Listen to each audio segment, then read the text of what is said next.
Hello and welcome to IndoDiveX, a podcast about diving, ocean stories, and the incredible underwater world of Indonesia. I'm Mia. And I'm Kai. In this podcast, we explore marine life, diving adventures, and the magic of the Coral Triangle. Mia, I am so excited for today's topic. We are diving, pun intended, into something that is high on every diver's bucket list. What really happens on a Liveaboard dive trip in Indonesia. Oh, it is such a dream. For those who haven't heard the term, a liveaboard is essentially a floating hotel or diving cruise ship. You eat, sleep, and dive all from the same vessel for anywhere from 3 to 14 days. And honestly, the what really happens part is often so much better than what you see in the brochures.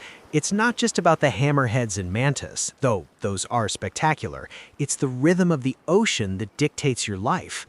Exactly.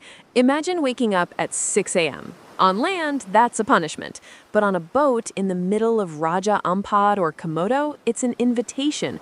You don't wake up to traffic, you wake up to the gentle lap of waves against the hull. It's like being in a cradle. Totally. And that first small breakfast, usually some fresh-baked bread and a hot cup of Indonesian coffee while watching the sun rise over those limestone islands, it's pure magic. But then the real action starts. Mia, tell them about the bell. The bell. It's the sound every liveaboard diver learns to love. It signals the dive briefing. You gather around a whiteboard where the guides have intricately drawn the dive site from memory.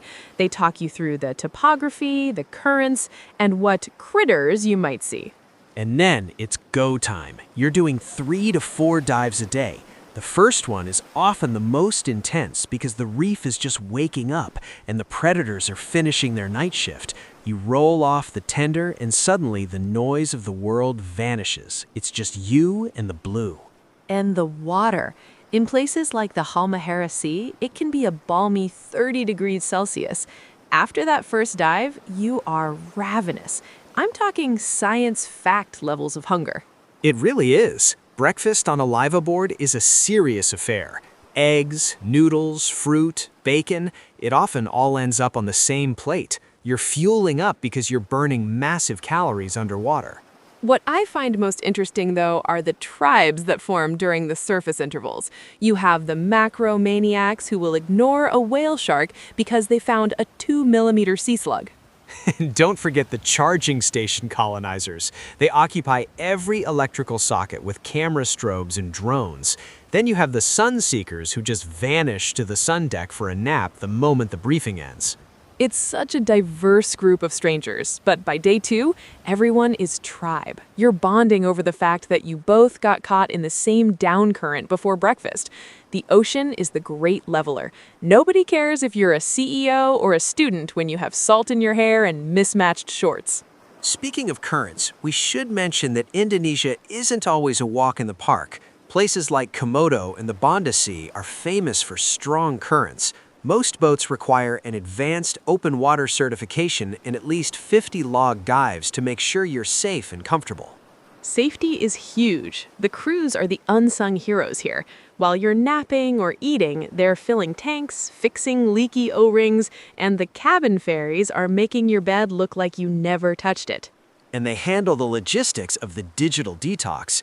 One of the best parts of being on a liveaboard is that your phone signal often vanishes. You stop checking emails and start checking the horizon for dolphins. Speaking of the horizon, let's talk about the evenings. After the 3rd or 4th dive, you have the deco beer moment, that sharp hiss of a cold can opening on the sundeck as the sun melts into the ocean. It's the ultimate reward, unless, of course, you're a hardcore night diver.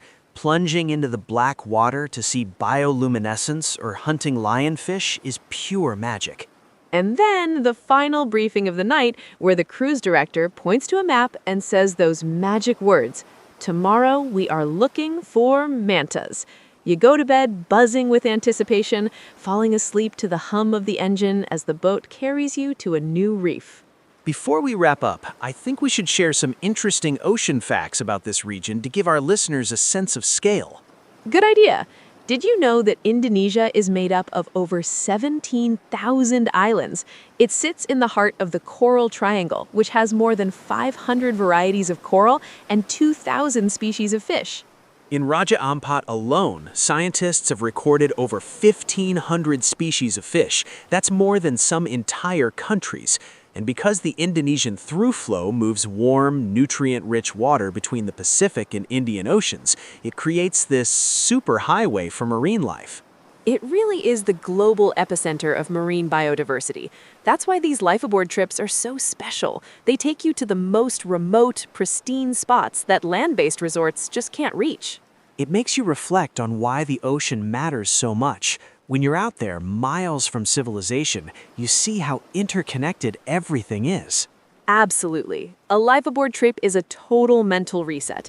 It reminds us that we need to protect these untouched ecosystems, not just for the divers, but for the health of the entire planet. We come on board to find our tribe, but we leave with a deep respect for the ocean's power. Well said, Mia. I'm ready to book my next trip already. Me too. Thank you for listening to IndoDiveX. If you enjoyed this episode, don't forget to follow the podcast and share it with fellow ocean lovers. Until the next dive, keep exploring and keep protecting our ocean.